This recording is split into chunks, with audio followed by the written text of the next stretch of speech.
Saudara, pemerintah Provinsi Banten terus mendorong peningkatan kualitas sumber daya manusia sebagai bagian dari komitmen pembangunan jangka panjang.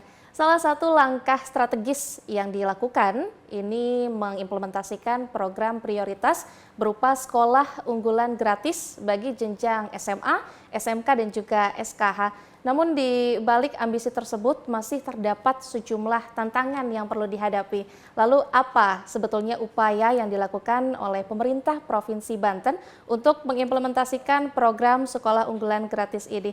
Hari ini Perspektif berkesempatan hadir di kantor Dinas Pendidikan dan Kebudayaan Provinsi Banten. Dan selama 60 menit ke depan, saya Risma Mutia akan berbincang terkait tema kita pada hari ini, yaitu realisasi program prioritas sekolah unggulan gratis bersama para narasumber yang sudah hadir di sini bersama saya. Dan kita sapa terlebih dahulu, ada Pelaksana Tugas Kepala Dinas Pendidikan dan Kebudayaan, Dr. Lukman MPD. Halo Pak Lukman.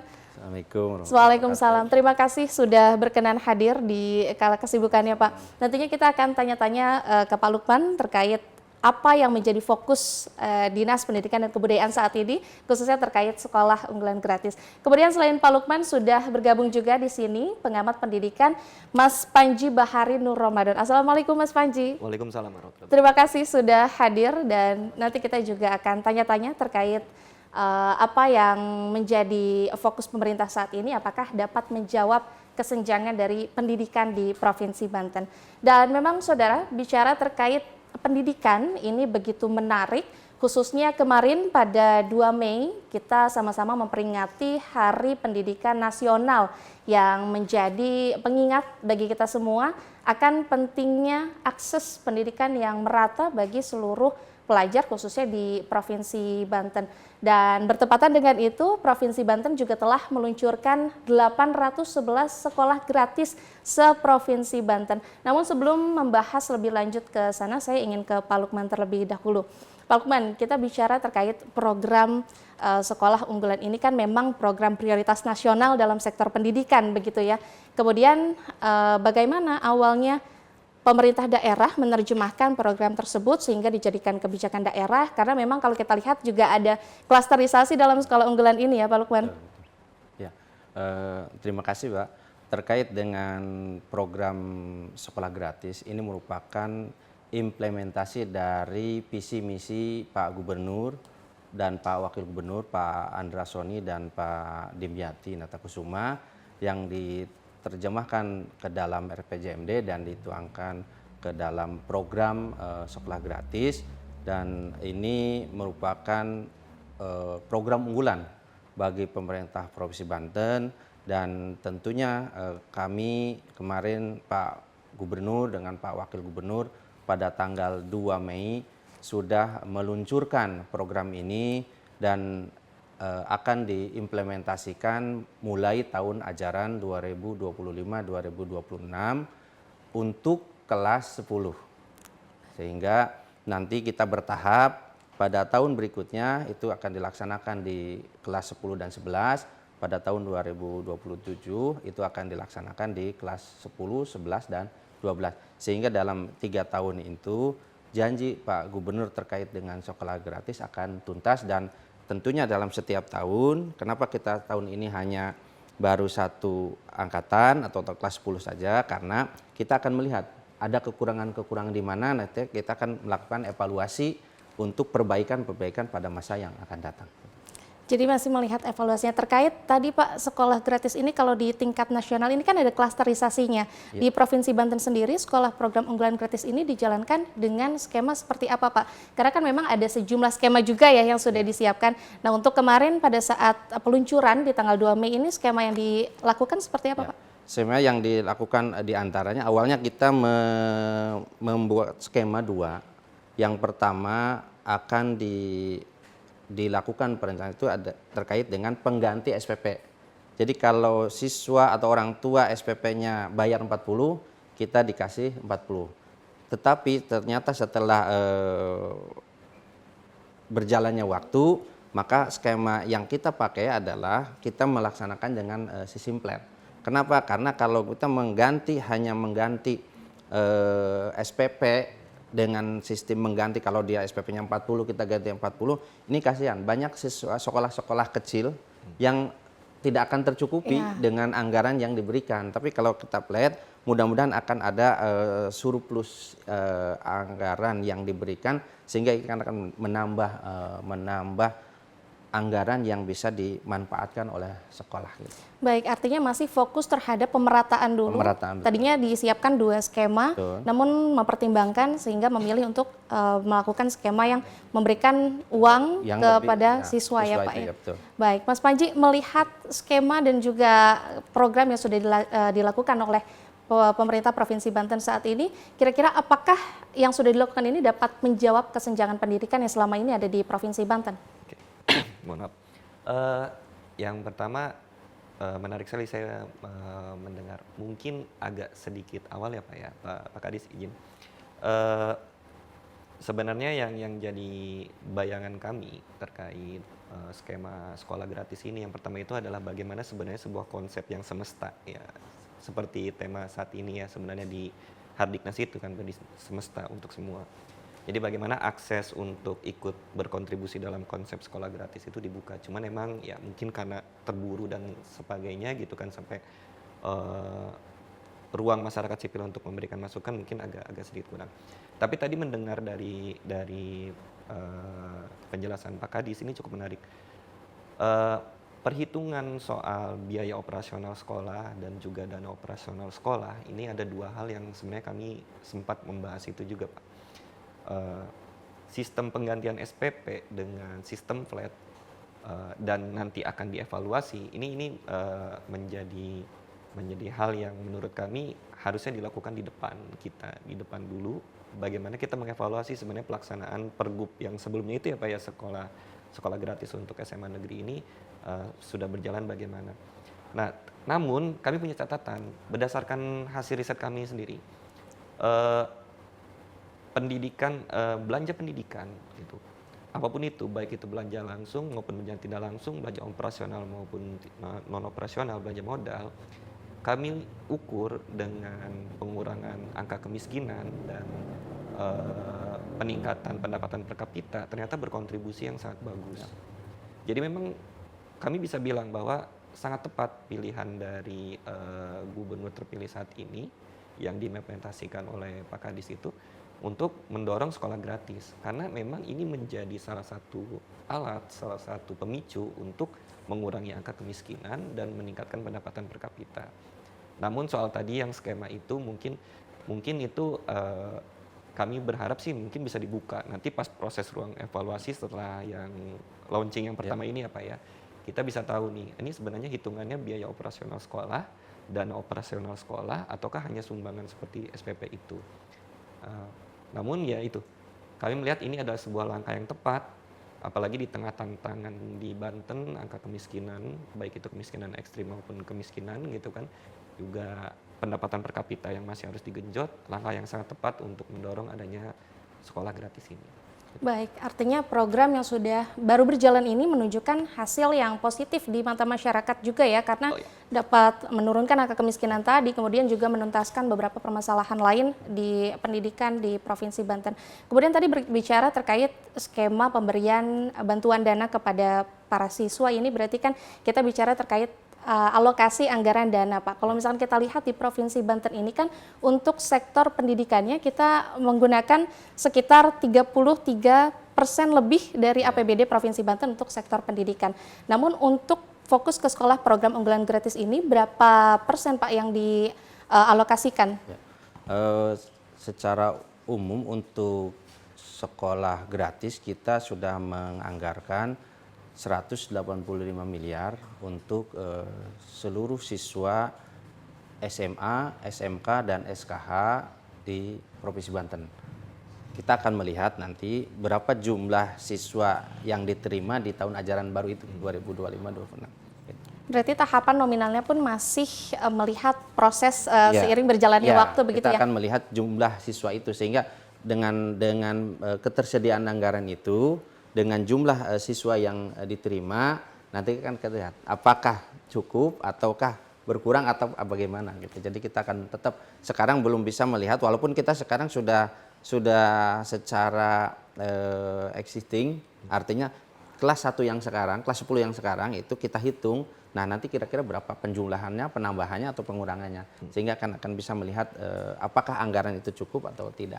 Artinya alokasi ini akan tetap berubah seiring berjalannya waktu. Nanti dengan perubahan, Ya. ada waktu perubahan. Nah, baik, saya ke Mas Panji terlebih dahulu. Mas Panji melihat struktural anggaran seperti ini, kira-kira apa tantangan yang sebetulnya dihadapi nantinya oleh pemerintah Provinsi Banten? Apakah nantinya dengan skema pendanaan seperti ini dapat menyentuh seluruh target atau penerima manfaat di pelajar di Provinsi Banten, Mas Panji? Oke, sebenarnya program sekolah gratis ini kalau kami lihat itu yang paling pertama itu adalah membuka akses itu ya Pak ya, Betul. membuka akses pendidikan sebenarnya. Jadi emang kita memiliki tantangan sendiri terkait anak tidak sekolah, jumlah ATS kita cukup banyak Iya, juga lumayan betul. Pak ya. Baik itu drop out maupun anak tidak lanjut sekolah dari SMP ke SMA yang tidak lanjut. Nah ini emang sebenarnya jadi tantangan tersendiri. Kemarin kami terkait alokasi anggaran itu, riset kami itu, kalau anggaran provinsi sendiri, hanya sendiri saja, itu kontribusinya itu saya di angka 0,6 sekian gitu, jadi sekitar 60%-an Yeah. saja, walaupun cukup besar gitu ya. Tapi ini kenapa kami mendetailkan lagi, kami mencoba, coba kami gabungkan dengan anggaran pendidikan kabupaten kota. Dan ternyata ketika digabungkan dengan anggaran pendidikan kabupaten kota itu bisa meningkatkan sampai 0,8. Iya.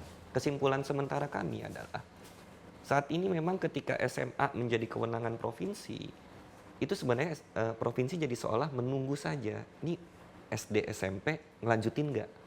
Ini yang kelas 9 itu akan ngelanjutin nggak ke kelas 10? Dan pada akhirnya struktur anggaran kalau tadi yang pakai versi Bapak, menurut kami ini sepertinya harus ada skema baru lagi yang mendorong agar anak kelas 9 ini emang beneran akan melanjutkan ke kelas 10. Jadi bukan hanya menunggu, kan mungkin asumtif dari pas penyusunan anggaran itu mungkin ya Pak ya, koreksi saya jika salah, melihat dari rata-rata yang melanjutkan dari kelas 9 ke kelas 10. Baru dihitung sekian jumlah siswa, baru siswa dikali anggaran itu gitu iya. kan. Tapi kan nggak boleh sebenarnya hanya seperti itu saja. Kalau versi idealnya ya. Iya. Versi idealnya kan kelas 9 100% APM langsung jadi di kelas 10 gitu Betul. kan. Tapi sekuat apa anggaran kita juga saya belum tahu. Jadi kalau saya lihat memang itu upaya yang sangat upaya yang minim resiko dan memang tepat untuk dilakukan karena kalau kita mengalokasikan terlalu jor-joran juga mungkin akan sangat membebani APBD. Tapi itu memang saya memberikan challenge, mungkin mudah-mudahan nanti Pemprov Banten itu juga memikirkan bagaimana agar anak tidak lanjut sekolah ini dari kelas 9 ke kelas 10 ini bisa di-cover dalam program pendidikan gratis tersebut. Baik, artinya yang perlu ditekankan adalah apakah keberhasilan dari struktur anggaran ini dapat menekan turunnya angka putus sekolah begitu ya, karena memang sama-sama kita ketahui angka putus sekolah pelajar di Banten ini masih terbilang cukup tinggi ya Pak ya. Dari data terakhir pun ini saya dapat 54% pelajar tingkat SMA ini mendominasi putus sekolah. Terkait bicara tadi struktur anggaran, kemudian untuk program sekolah ini tentunya alokasi dana pendidikan kita punya dua ya Pak ya, dana operasional BOS dan juga sekolah unggulan gratis ini. Kemudian alokasinya Pak, penyesuaian terhadap dua anggaran ini seperti apa Pak? Jadi terkait dengan dua sumber dana, sekolah itu kita sudah memastikan bahwa anggaran BOS dan anggaran sekolah gratis itu tidak akan bertumbang tindih. Dia akan, yang sudah dianggarkan di dana BOS itu tidak boleh dianggarkan di dana yang sekolah gratis. Kalau untuk penyumbang, artinya untuk melengkapi kekurangan, katakanlah gaji guru karena di BOS umpama sudah diplot 30%, tapi kalau sekarang kan nggak diplot di BOS itu. Kalau dulu kan 30%. Nah, ketika kurangan untuk gaji itu bisa dari sini. Nah, tetapi kalau untuk anggaran yang sama itu kita yakini dan kita sampaikan kepada sekolah itu tidak boleh. Tidak boleh ada anggaran yang double dari BOS dan dari sekolah gratis atau dari Provinsi Banten untuk pembelian atau belanja di yang sama. Baik, artinya sudah dipastikan ini tidak akan tumpang tindih Tidak, antara satu tidak. alokasi Karena, anggaran ya, dengan yang betul. lainnya ya Pak Karena ya? nanti ada juknis yang kita buat dari juknis Permendikbud pengelolaan BOS dan juknis yang dikeluarkan oleh kita di Provinsi Banten terkait penggunaan anggaran itu, sehingga akan beriring sejalan, bukan saling tumpang tindih gitu. Baik, masih bicara terkait penggunaan anggaran. Ini kan publik juga ingin tahu Pak, efisiensi anggaran menjadi salah satu isu penting ya Pak ya dalam pembahasan APBD 2025 ini. Kemudian Pak Lukman melihat upaya efisiensi anggaran ini apakah akan mempengaruhi keberlanjutan program dari yang baru kita laksanakan saat ini atau seperti apa Pak? Ya. Efisiensi yang dilakukan di kita, terutama di Dinas Pendidikan adalah memutus atau mengalihkan dari anggaran-anggaran yang dirasa tidak penting, penghamburan, ke anggaran yang sifatnya untuk kesejahteraan masyarakat. Nah, anggaran sekolah gratis ini diantaranya mengambil dari anggaran yang tadi, katakanlah kegiatan yang di hotel, atau kegiatan-kegiatan seminar, atau kegiatan-kegiatan FGD dan sebagainya. Dari hasil itu, setelah dilakukan efisiensi, kita dialihkan ke kegiatan yang sekolah gratis itu, sehingga mudah-mudahan dengan seperti itu akan lebih efektif dan bisa dirasakan manfaatnya oleh masyarakat. Baik, dari kacamata Mas Panji, dari kacamata pengamat, Mas melihat peluang bagi pemerintah Provinsi Banten untuk mengoptimalkan anggaran yang disebut tadi di sektor pendidikan, gimana Mas supaya apa yang sedang direncanakan ini tidak mengorbankan kualitas yang sebetulnya sedang disusun atau keberlanjutan program nanti ke depannya, Mas? Oke. Ini memang jadi ini ya, karena jadi tricky ya istilah kami apa ya, tricky. Jadi emang jadi agak ini harus dilihat dari mana gitu ya. Maksudnya gini, sekolah gratis itu saat ini mungkin target awalnya adalah mengurangi angka putus sekolah, meningkatkan angka IPM partisipasi kita, sekolah, partisipasi sekolah, IPM kita dan sebagainya gitu kan. Tapi ada pertanyaan sendiri yang lebih dalam gitu kan. Apakah sekolah gratis ini juga berbicara soal peningkatan mutu? Ya. Gitu. Nah, salah satu, misalkan kita ambil contoh, penyumbang terbesar pengangguran itu, walaupun saya juga masih harus mendalami lagi, itu terbanyak dari SMK gitu kan. Entah jurusan apa, tapi kalau saya sempat baca SMK di luar pertanian, jadi SMK non pertanian gitu. Nah ini kan menjadi menarik. Kenapa nih dengan mutu SMK kita gitu, yang menjadi kewenangan provinsi salah satunya. Nah ketika dengan skema flat itu, apa upaya yang akan dilakukan oleh Pemprov Banten untuk meningkatkan salah satunya itu, misalkan bagaimana pendidikan SMK ini tidak lagi menjadi penyumbang terbesar pengangguran. Karena saya pernah Pak pengalaman sendiri gitu. Kebetulan dari 2011 itu saya sering datang di kantor saya itu yang magang anak SMK Pak. Kejadian di 2 tahun yang lalu, anak SMK jurusan TKJ swasta ini Pak, tidak bisa mengoperasikan komputer, tidak tahu cara men-shutdown. Kenapa nih, kok kenapa? Ternyata tidak ada di lab komputer. Ya. Jadi tidak tahu bagaimana cara mematikan men-shutdown komputer. Baik, artinya yang perlu ditekankan ini tidak hanya fokus pada anggaran, tapi juga mutu pendidikannya seperti apa ya Mas Panji ya? Anggaran ini harus berkontribusi terhadap peningkatan mutu tersebut.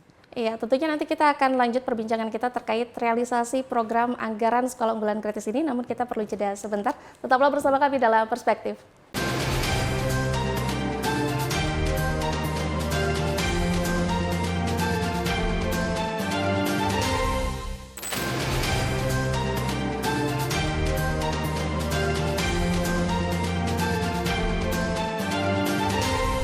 Terima kasih Anda masih setia bersama kami dalam Perspektif, dan kita akan lanjutkan perbincangan kita pada hari ini dengan tema realisasi program prioritas sekolah unggulan gratis.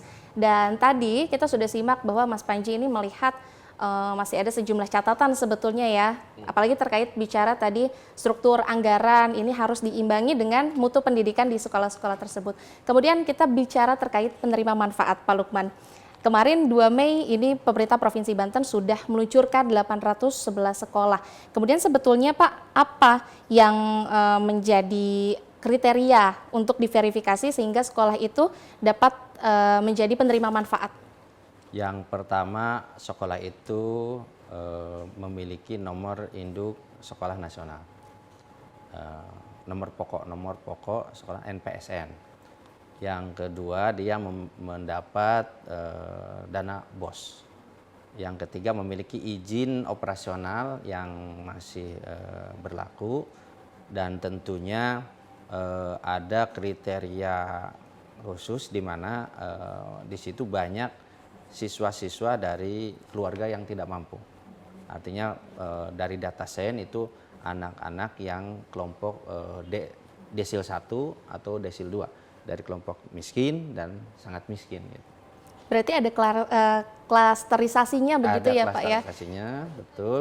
Dan ini menjadi prioritas, walaupun memang secara umum semua anak yang sekolah di SMA, SMK maupun SKH, baik dari keluarga tidak mampu, keluarga menengah, dan itu kita sesuai dengan visi misi Pak Gubernur digratiskan, tapi menjadi prioritas utama adalah anak-anak yang dari keluarga tidak mampu. Baik, ini bicara terkait skema klasterisasi Pak. Kemarin jumlah penerima manfaat pada saat peluncuran dari 811 sekolah ini cukup banyak sekali. Kemudian Pak Gubernur juga sempat menyatakan bahwa untuk alokasi anggaran setiap siswanya di tiap daerah ini berbeda-beda. Apa yang menjadi pertimbangan dari penerima manfaat ini mendapatkan nominal yang berbeda, Pak? Dari daya beli wilayah itu, sehingga klaster yang Tangerang Raya itu lebih tinggi daripada klaster wilayah Pandeglang, Lebak, dan Seragon. Nah, di mana ini memperhitungkan terkait dengan kebutuhan daya beli dari setiap sekolah, dan tentunya kan karena ini anggarannya untuk sekolah, bukan untuk walaupun diberikan ke siswa tapi digunakan untuk sekolah, sehingga ini menjadi pertimbangan bagi kami untuk adanya clustering itu. Baik, artinya klasterisasi ini memang mempertimbangkan kembali apa saja yang dimiliki oleh sekolah, kemudian nanti anggaran ini bisa tepat sasaran untuk diterima besaran nominalnya. Betul, ya Pak Lukman. Menanggapi pernyataan Pak Lukman, Mas Panji, dari sisi pengamat melihat perbedaan pendanaan ini, apakah nantinya ada resiko atau potensi kesenjangan atau diskriminasi dari daerah-daerah yang sudah dibagikan bantuannya ini? Oke. Sebenarnya pertanyaannya udah ngarahin sih, tapi gini, saya agak menarik terkait tadi itu yang menjadi pertimbangan adalah daya beli, Pak.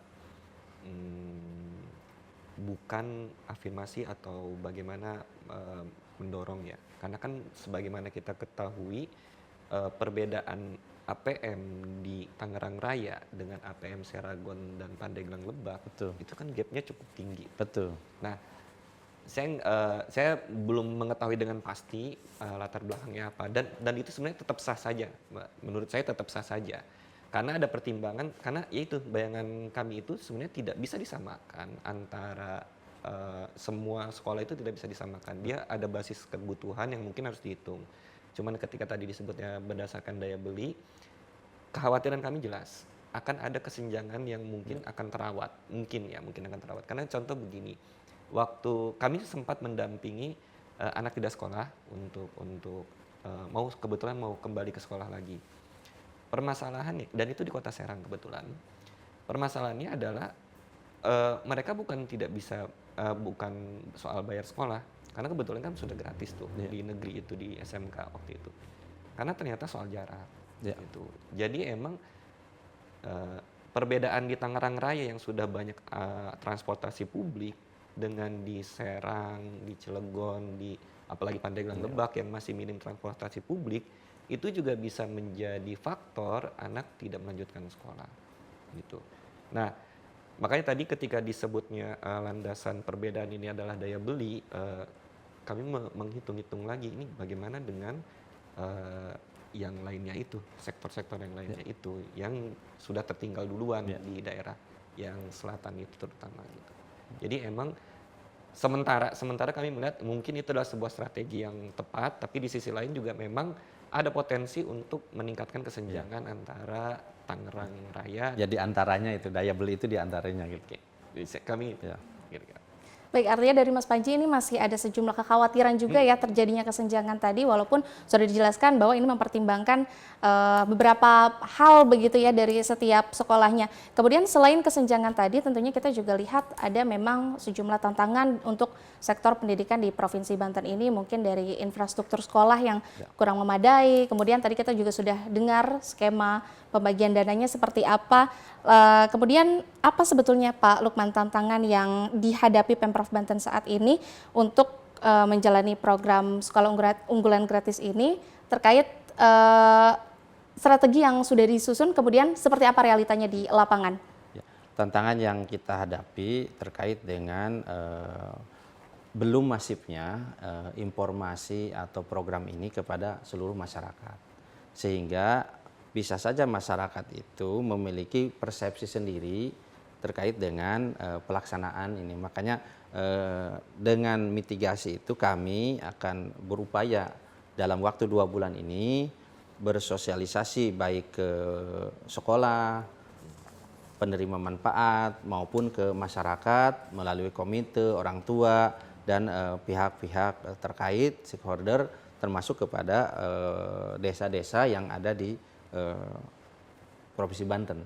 Kami akan coba termasuk dengan seperti ini juga, sehingga masyarakat bisa paham apa yang dilakukan oleh pemerintah provinsi untuk kegiatan atau program sekolah gratis ini. Jadi tidak semua, walaupun sekolah gratis kan bayangannya semua gratis, ini termasuk kebutuhan pribadi juga. Nah itu makanya kemarin Pak Gubernur menyampaikan juga, diantaranya untuk sekolah gratis yang seragam atau apa itu pun masih menjadi disediakan oleh orang tua gitu.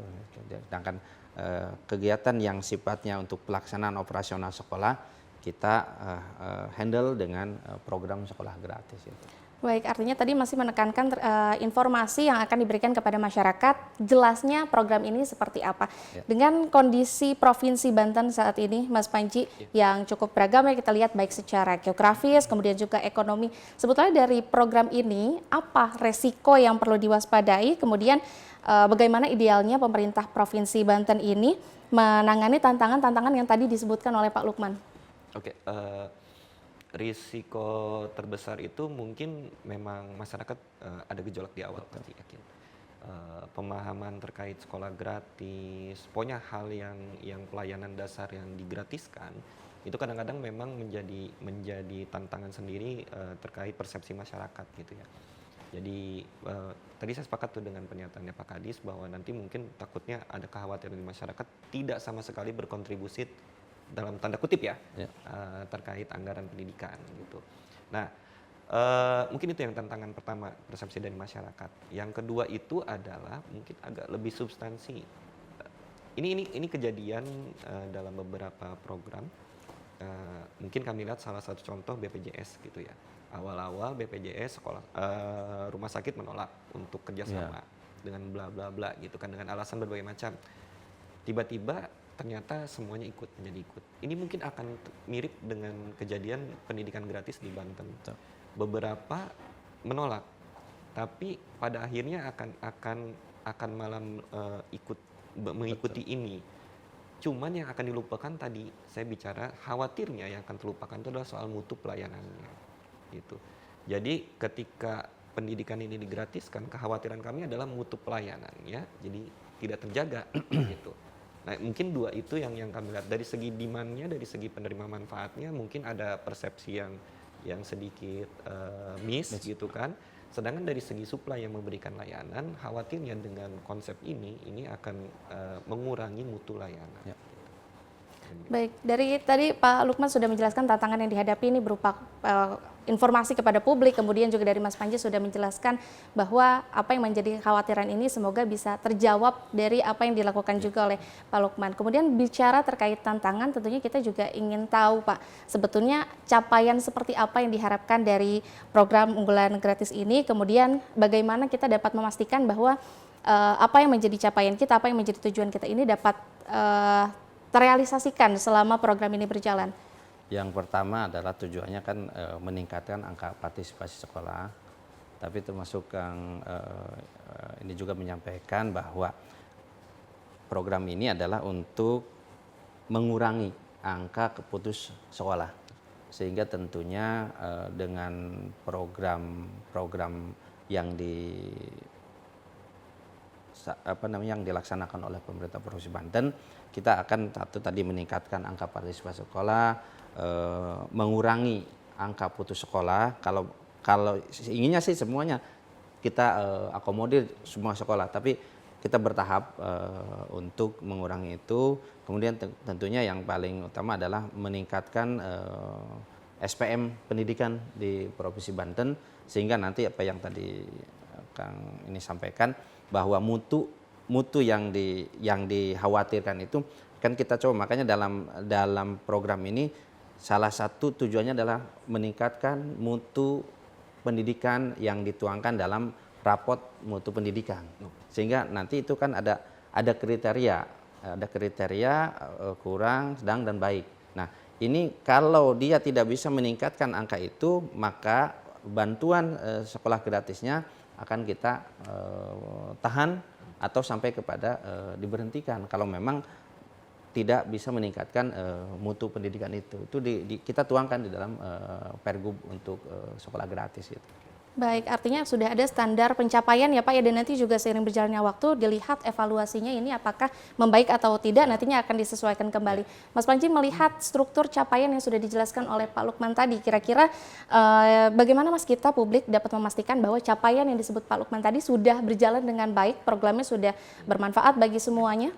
Oke. Sebenarnya kan indikator pendidikan itu agak, kalau versi ini ya IPM ya Pak ya. Ya, betul. Rata-rata lama sekolah, APS, kan seperti gitu ya. Secara kuantitatif sebenarnya seperti itu sudah jelas ya.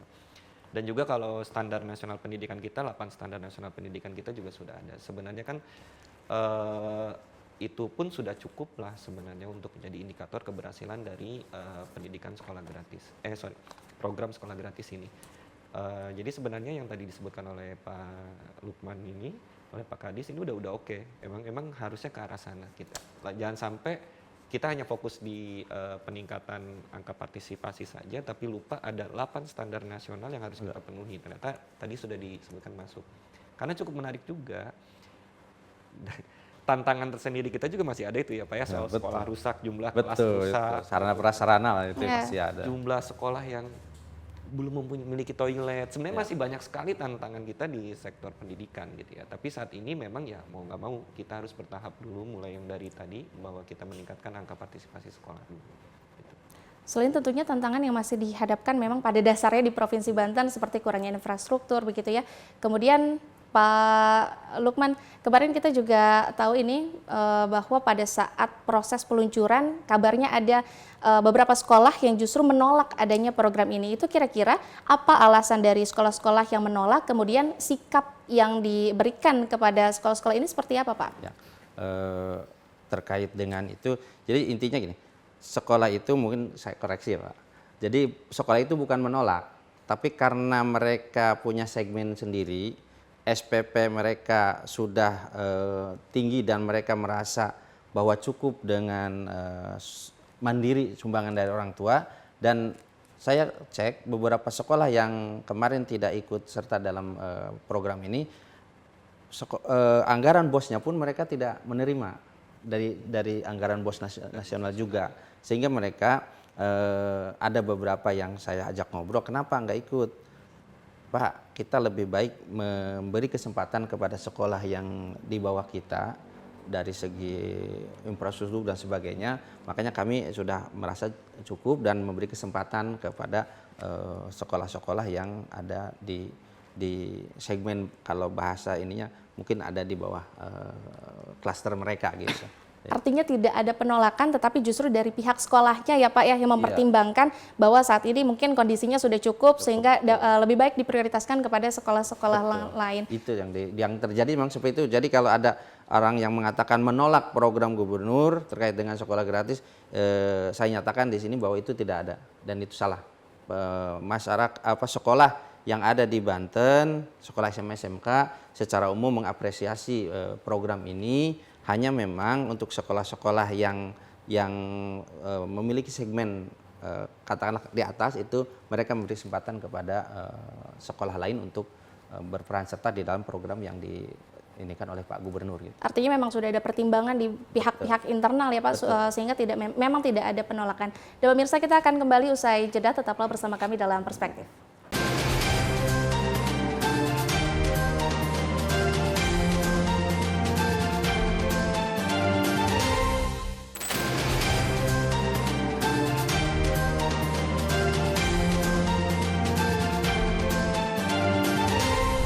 Saudara, Anda masih menyaksikan Perspektif, masih bersama saya Risma Mutia, dan kita masih membahas terkait realisasi program prioritas sekolah unggulan gratis. Kalau tadi kita sudah bicara bersama Pak Lukman dan Mas Panji ini terkait keberlanjutannya akan seperti apa, struktur anggarannya seperti apa. Nah, tapi masih ada yang menjadi pertanyaan publik, Pak. Ini kan kita tahu bersama kalau program sekolah unggulan ini memang menjadi program prioritas nasional gitu ya. Jadi dari nasional pun memiliki beberapa turunan dari program sekolah ini. Lantas apa sebetulnya yang membedakan program sekolah unggulan yang dirancang khusus di tingkat nasional dan juga yang diimplementasikan di kebijakan daerah di Provinsi Banten? Ya. Kalau di tingkat nasional itu ada sekolah untuk yang disebut dengan sekolah rakyat. Dan ada juga yang disebut dengan sekolah Garuda. Sekolah rakyat itu dilaksanakan oleh Kementerian Sosial dan daerah hanya diminta menyiapkan terkait dengan lahannya. Banten sudah mengusulkan 5 lokasi dan sudah disurvei oleh Kementerian Sosial, Kementerian PU, dan Bappenas termasuk dari kita sendiri.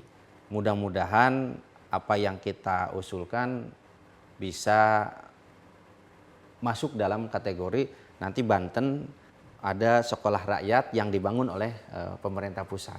Jadi sekolah rakyat ini adalah diperuntukkan bagi anak-anak dari keluarga miskin, prasejahtera dalam kalau datanya data sen itu termasuk dalam kategori desil 1 dan desil 2. Sedangkan sekolah Garuda adalah kita sudah mengajukan untuk transformasi adalah SMA CMBBS dan untuk Garuda baru adalah di wilayah Kabupaten Lebak. Nah, kita sudah mengajukan, mudah-mudahan ini pun bisa disetujui karena untuk sekolah Garuda itu harus ada tanah kurang lebih 20 hektar.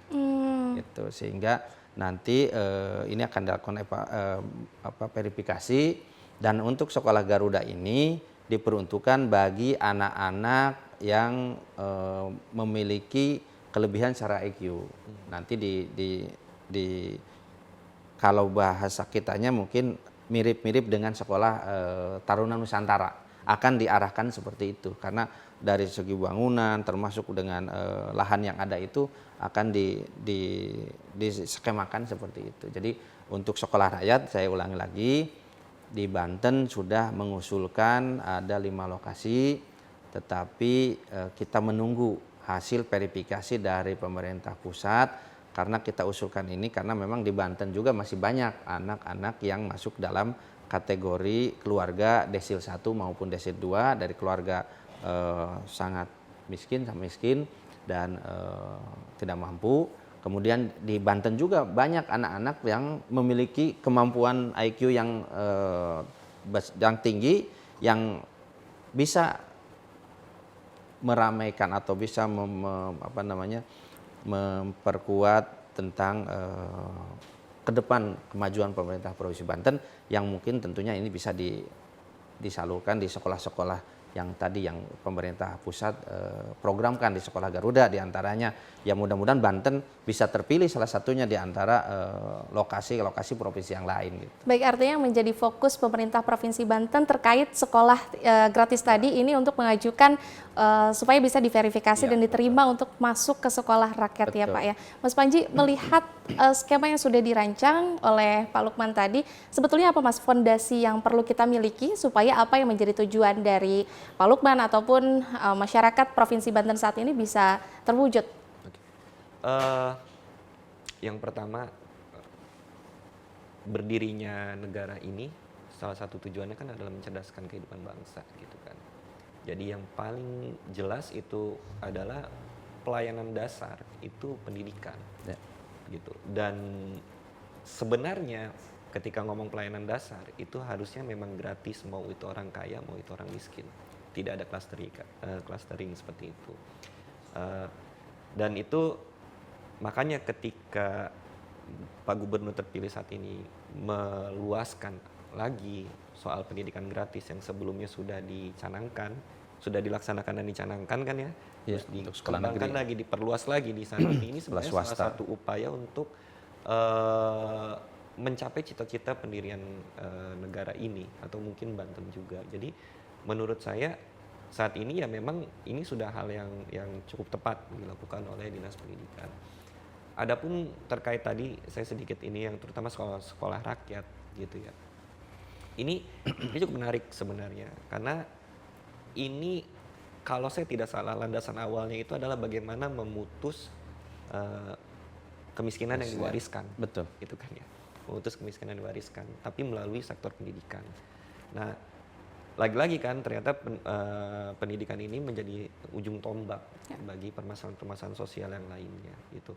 Dan saya harap benar-benar ya mudah-mudahan selain anggaran yang dicukupkan, dibesarkan, yang paling utama juga kontrolnya juga terus kontrol untuk pengelolaan anggarannya dan lain sebagainya agar tidak terjadi penyimpangan, tidak terjadi fraud gitu kan. Itu tetap dibangun juga gitu. Karena memang ini adalah salah satu upaya yang dilakukan oleh Pak Gubernur terpilih, Pak Andersoni, untuk mencapai cita-cita bangsa kita. Tentunya kita juga sebagai publik ikut mengawasi atau mengikuti apa saja yang sedang dilakukan oleh pemerintah untuk mencapai tujuan-tujuan tadi, seperti memutus angka kemiskinan, kemudian juga menekan angka putus sekolah bagi siswa.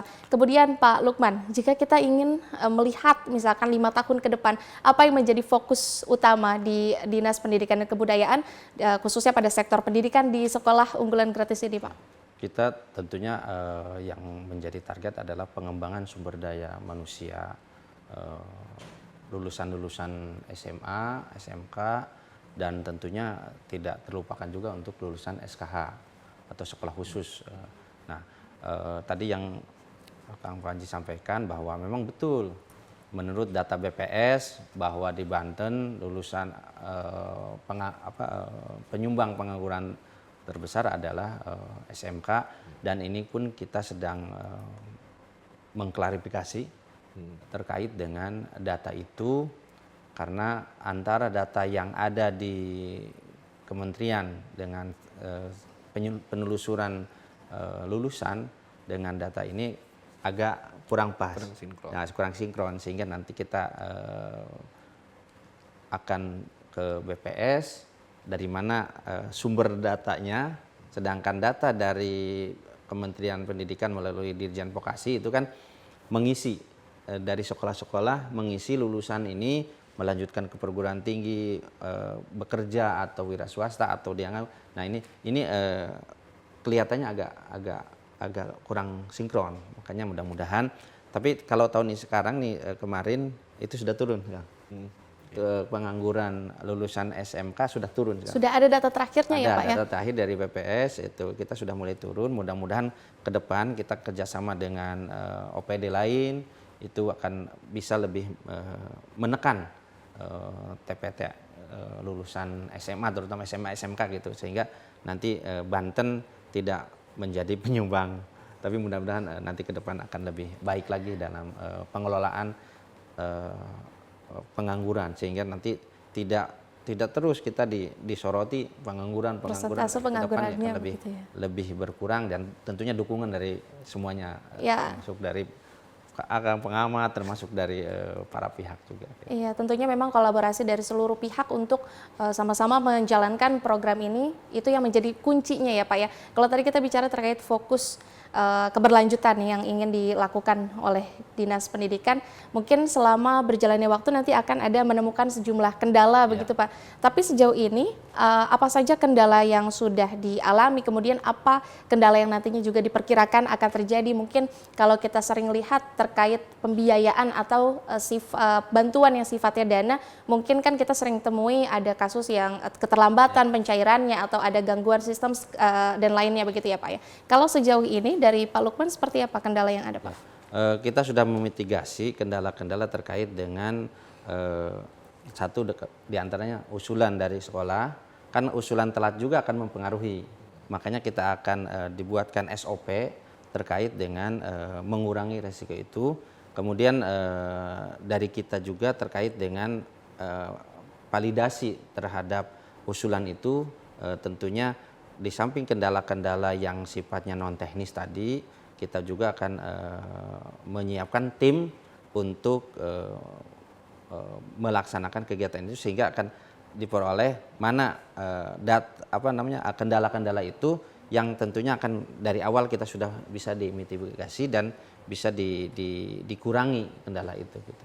Berarti solusinya memang sudah sejak awal disiapkan. Kita sudah disiapkan. Kalau dari kacamata pengamat melihat kendala yang sudah dijelaskan Pak Lukman ini, Mas Panji, seperti apa sebetulnya kita sebagai publik ikut mengawasi program yang sedang berjalan ini? Oke, jelas publik memiliki kepentingan dan kewajiban juga untuk mengawasi penggunaan anggaran pendidikan. Ini sampai 30% yang lumayan Pak ya. Cukup besar sekali anggaran pendidikan ini. Tapi di sisi lain juga kita juga mungkin saya sedikit memberikan masukan juga ke Dinas Pendidikan. Ada beberapa yang sudah terlembaga gitu seperti komite sekolah untuk itu mulai benar-benar dilakukan direvitalisasi gitu perannya. Karena di dalamnya juga ada masyarakat kan. Betul, gitu kan. Di dalamnya ada masyarakat bukan hanya orang tua siswa. Nah, upaya-upaya itu memang harus terus dilakukan. Walaupun ini juga jadi yang tadi juga jadi sebuah kendala sendiri kadang-kadang mengundang hal yang remeh-temeh tapi terus-terusan rutin gitu Pak. Mungkin Bapak memahami maksud saya apa.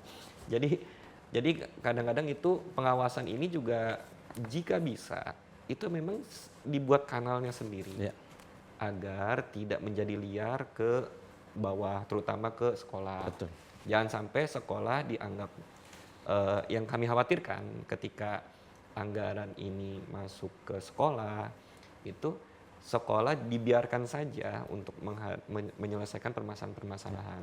Jadi mungkin ke depannya ada saluran khusus baik itu kanal pengaduan atau apapun itu terkait sekolah gratis ini, baik itu soal anggaran, soal proses dan lain-lainnya, itu agar sekolah tidak merasa sendiri. Dinas Pendidikan juga ikut menemani bagaimana ketika ada pengaduan, ada apa dan lain sebagainya sehingga terus evaluasi ini selain evaluasi itu jadi learning gitu ya, jadi pembelajaran bersama gitu. Kuncinya transparansi ya Mas ya, supaya publik juga tahu apa ini pencairannya sudah berjalan seperti apa, kendalanya ada seperti apa, keterbukaan ya Mas Panji. Kemudian Pak Lukman menjawab terkait transparansi pencairan dana ini, bagaimana kira-kira Pak kita memastikan untuk seleksi siswa penerima manfaat ini dapat berlangsung secara adil, kemudian juga terbuka tanpa ada, apakah mungkin ada mekanisme khusus untuk menghindari kendala-kendala tadi yang sudah dijelaskan sama Mas Panji? Ya, artinya ada mekanisme pencairan ini kita langsung dicairkan ke rekening siswa. Tetapi siswa tidak bisa mengambil karena ini akan langsung di auto debit ke rekening sekolah. Kenapa ke siswa? Karena memang kan janjinya adalah kita sekolah gratis untuk siswa. Sehingga kita langsung ke siswa, nanti dari rekening siswa, sekolah, bank itu langsung auto debit ke sekolah. Nah, terkait dengan transparansi, kita meminta tidak hanya dari tim inspektorat, tidak hanya dari tim BPK atau BPKP, kami meminta untuk kepada tim pengawas independen, termasuk komite sekolah yang tadi Kang Panji sampaikan, itu termasuk Dewan Pendidikan, silakan termasuk kepada kita semua untuk mengawasi proses penggunaan anggaran itu, gitu. Sehingga tentunya dengan seperti itu anggaran yang sudah diberikan kepada sekolah itu akan bisa dilaksanakan dan dipergunakan dengan seefektif mungkin dan sebaik-baik mungkin sesuai dengan ketentuan yang kita buat gitu untuk Baik, penggunaan artinya masyarakat. kalau tadi sistem pencairan dananya langsung ditransfer ke rekening siswa, ini kan kita juga tentu mengawasi ya bagaimana penggunaan dana ini digunakan dengan semestinya. Kalau dari Mas Panji, gimana kita kira-kira Mas melihat bahwa dana ini sudah digunakan dengan semestinya oleh siswa, tidak dipergunakan oleh kepentingan lain. Apakah skema yang seperti yang sudah dijelaskan oleh Pak Lukman tadi sudah efektif begitu? Yang saya jadi garis bawah itu adalah soal auto debitnya itu. Berarti jadi auto debit ya Pak ya, Iya. dari rekening siswa ke sekolah. Ini sebenarnya skema yang menarik dan saya mengambil coba sisi positifnya ya, bahwa ini potensinya ini justru mengurangi karena kami pernah membaca ada data siswa siluman tanda kutip Iya, iya. gitu. Ini upaya yang cukup menarik menurut kami karena jadi base-nya itu adalah siswanya dan auto debit bukan dibelanjakan jadi auto debit bukan diambilkan uang cashnya tapi auto debit ke rekening sekolah. Menurut hemat saya sementara ini adalah mekanisme yang cukup tepat karena jadi ya jika ada oknum dari pihak sekolah yang ingin berpura-pura menambah data siswa, ini akan sulit karena harus bersamaan dengan rekening. Di sisi lain, jika siswa, misalkan kalau hanya diambil uang saja, menggunakan ini untuk oknum orang tuanya atau oknum siswanya menggunakan ini selain untuk pendidikan juga ditutup celahnya kalau melihat dari mekanisme yang ini. Jadi kami rasa ini mekanisme cukup baik, cukup menarik dan mudah-mudahan ini juga bisa mengurangi data-data fiktif tersebut, Pak.